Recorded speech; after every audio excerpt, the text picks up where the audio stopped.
Les modes de cuisson de l'été, ah ouais, vous croyez que je vais vous parler que de barbecue? Vous vous plantez. Bienvenue sur la chaîne Jean-Michel Cohen, la chaîne où on ne parle que de nutrition et où on ne vous prend pas pour des patates. Masterclass, menu personnalisé, suivi diététique individualisé. Rendez-vous sur le site docteur.jeanmichelcohen.fr. Chaque fois qu'on va dire quels sont les modes de cuisson de l'été, tout le monde va se dire oui Jean-Mi, ouais, ok, on connaît, tu vas nous faire le coup du barbecue, tu vas nous raconter ne mange pas de la viande carbonisée, fais attention aux vapeurs, etc. Bah oui, je vais vous raconter, mais je vais pas raconter que ça. On va d'abord commencer par les trucs originaux, bien sûr je ferai le barbecue. On va parler d'abord du cuiseur solaire. C'est un peu le panneau solaire qui est dévoyé pour en faire autre chose. Ça veut dire que en fait, là, il va y avoir la réfraction des rayons du soleil qui vont agir en augmentant la chaleur et qui vont cuire l'aliment. Bon, perso, j'ai pas goûté, mais je peux vous dire que techniquement, c'est pas complètement idiot, sauf que ça va être difficile de gérer ça, parce que si jamais il n'y a pas de soleil, ou si jamais il tape trop, ou si jamais il tape pas assez, on n'est pas certain de la cuisson. Mais apparemment, il y a des gens qui sont satisfaits, l'appareil n'est pas trop cher, donc on a vu les prix, donc ça vaut le coup peut-être d'essayer, peut-être que je le ferai pas avec la viande ou avec le poisson, mais à la limite je peux le faire avec des produits comme les légumes ou comme certains fruits si j'ai envie de les chauffer, je sais pas, si j'ai envie de manger une pomme au four, ben, je peux peut-être faire ça, voilà.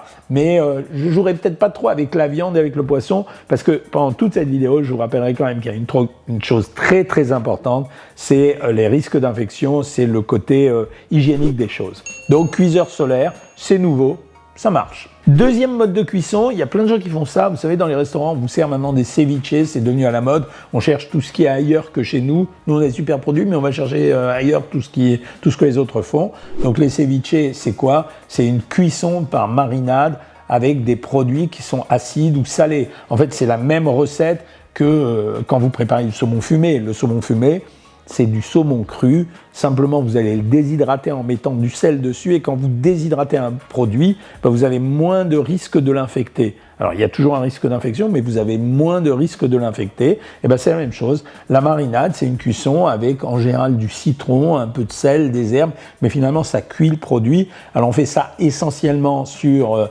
les poissons, mais on peut le faire également avec les viandes, à condition que les viandes soient coupées en tranches fines pour que le sel puisse pénétrer vraiment sur le produit et donc obtenir un effet qui soit sanitairement correct. La marinade, pour moi, c'est un super bon truc. Ça nécessite quand même une précaution. Ça veut dire que si vous préparez l'aliment, vous le passez au réfrigérateur auparavant. Troisième chose qu'on oublie régulièrement, c'est la papillote. Je suis désolé, mais la papillote, c'est un des meilleurs systèmes de cuisson qui existent pour plein de raisons. D'abord parce que ça préserve l'eau qui est à l'intérieur du produit, qui contient souvent un certain nombre d'arômes.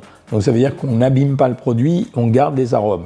Deuxièmement, même s'il y a un relargage d'eau, le produit va cuire dans son propre jus. Ça veut dire qu'on va garder le contenu du produit. Troisièmement, ça permet également de jouer sur le temps de cuisson. Ça veut dire que plus longtemps vous gardez la papillote, meilleure elle est. Ça veut dire plus cuit elle sera, moins longtemps vous aurez un produit qui sera moins cuit. Donc on peut gérer le temps de cuisson. Après, la vraie problématique, c'est la papillote, on la fait avec quoi? Ben, en fait, c'est fini l'histoire de l'aluminium, parce qu'on sait maintenant que l'aluminium est toxique. On sait deux choses sur l'aluminium.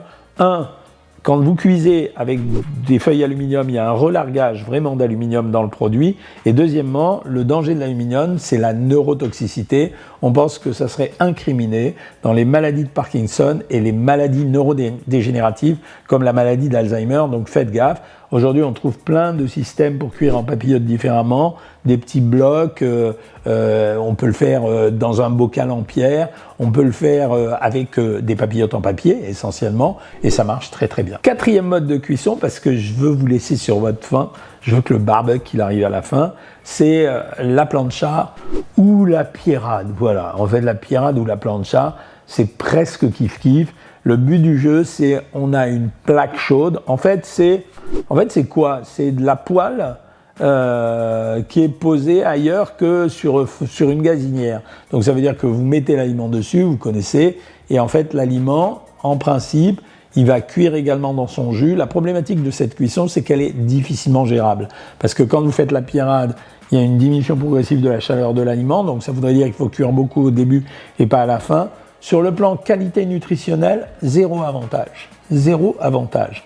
Autant il y a un avantage, par exemple, à cuire un aliment en papillote, autant là, que ce soit la pirade ou la plancha, avantage nutritionnel, 0. Par contre, on n'est pas obligé de parler que d'avantages nutritionnels.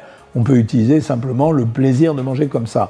Mais le relargage des graisses, soi-disant à la plancha, il ne marche pas, parce que au fur et à mesure, la graisse va recoller sur l'aliment. Donc c'est vraiment une affaire de goût et c'est rien d'autre. C'est peut-être pratique pour ceux qui n'ont pas de barbecue, mais c'est pas très très utile. Cinquièmement, le barbecue. Alors, avantage du barbecue, c'est à l'extérieur, ça a un goût fumé. Avantage nutritionnel, bidon, il n'y a rien.